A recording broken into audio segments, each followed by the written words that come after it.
The hunt for the defensive mastermind who will lead this elite unit has officially reached a boiling point, and the names hitting the interview table in Cleveland are absolutely explosive. We are talking about a six-candidate sprint that includes local legends, rising stars from the NFL's most elite coaching trees, and internal favorites who know this defense inside and out. But while the coaching search heats up, a massive legal bombshell regarding Deshaun Watson just dropped that changes everything for the Browns' future. This is the offseason that will either define a dynasty or force a total rebuild, and the moves happening right now in Berea are more crucial than they've ever been. If you want to stay ahead of every breaking update and deep dive into the stories that actually matter for the Dog Pound, do yourself a favor, like this video, share it with every Browns fan you know, and subscribe right now so you never miss a single beat. Now, let's get into the heart of this defensive coordinator search because the Browns are moving at lightning speed. The first name that has everyone talking is Jonathan Cooley, the current defensive pass game coordinator for the Carolina Panthers. If you're a fan of hometown hero stories, this is the one. Cooley is an Ohio native through and through, born in Columbus, a John Carroll University alum, and a former coach at the University of Akron. But he's not just here because of his zip code, he's here because he is a secondary specialist who has worked magic. This is the man who helped Jalen Ramsey maintain his elite Pro Bowl status with the Rams and most recently transformed J.C. Horn into a defensive powerhouse in Carolina. In 2025, his unit allowed just 171 passing yards per game, the third lowest in the NFL. Bringing in a guy who understands how to shut down the air attack in the AFC North could be the ultimate counter-move against the elite QBs in our division. Can a defensive unit truly maintain its top 5 dominance when shifting from a veteran legend like Jim Schwartz to a younger, more modern schematic mind? That is the question haunting the front office as they sit down with our next big candidate, Aubrey Pleasant. This would be a massive full-circle moment for Cleveland because Pleasant actually got his NFL start right here as a coaching intern years ago. Since then, he has become one of the most respected rising stars in the league, currently serving as the associate head coach and pass game coordinator for the Los Angeles Rams. His rise under Sean McVay has been nothing short of legendary, and his experience on both sides of the ball gives him a unique chess player advantage. He knows exactly how to manipulate an offense because he's coached them. He's also interviewing with the Arizona Cardinals, so the Browns have some serious competition if they want to secure his signature. Question of the day: should the Browns prioritize an external rising star like Aubrey Pleasant to bring fresh, modern ideas to the building, or should they stay the course and promote an internal candidate to keep the current elite scheme intact? Drop your thoughts in the comments below. I want to see the Dog Pound debate this one. Speaking of staying in the building, the internal candidates are arguably the most critical part of this entire search. We've confirmed that both safeties coach Ephraim Banda and linebackers coach Jason Tarver have already completed their interviews. This is the continuity play. New head coach Todd Monken has made it very clear, he doesn't want to fix what isn't broken.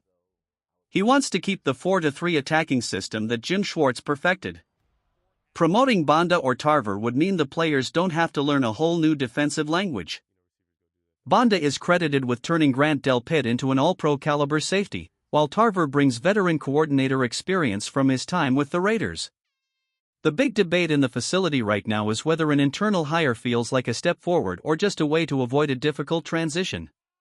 But the Browns aren't just looking inward, they've also requested an interview with Charlie Bullen from the New York Giants.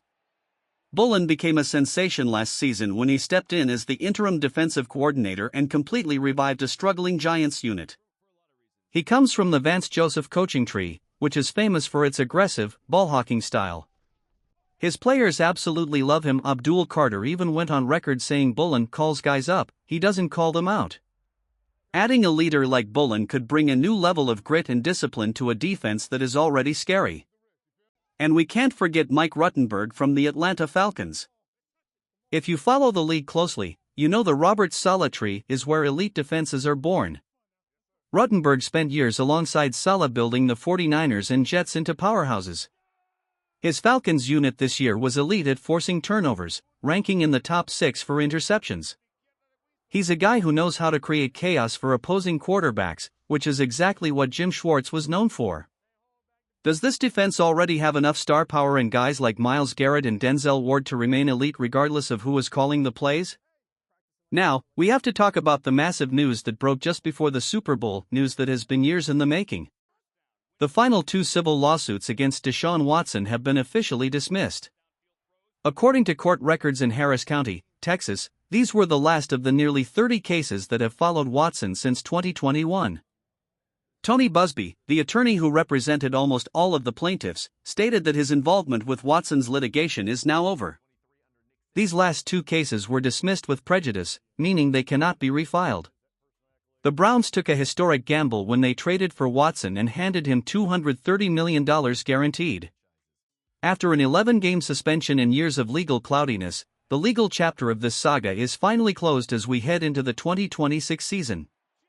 For the first time since joining the Browns, Watson enters an offseason where his focus can be 100% on the football field without the distraction of looming trial dates. Whether you were for the trade or against it, the reality is that the Browns' future is now tied to a quarterback who is finally clear of his legal hurdles. The combination of a high-stakes coaching search and the resolution of the quarterback's legal drama marks the start of the most important era in modern Cleveland history. The talent on this roster is undeniable. You have the reigning Defensive Player of the Year in Myles Garrett and a defense that finished top 5 in almost every category. The foundation is there. Now, it all comes down to the right leadership and the right chairs. We are going to be tracking every single one of these interviews and every leaked report as the Browns move toward a final decision. It's a busy time in the land, and the decisions made this week will determine if we're celebrating a deep playoff run next January. Stay tuned, keep your eyes on the updates, and as always, stay loud and proud for the orange and brown. I'll be back tomorrow with more breaking news straight from the facility.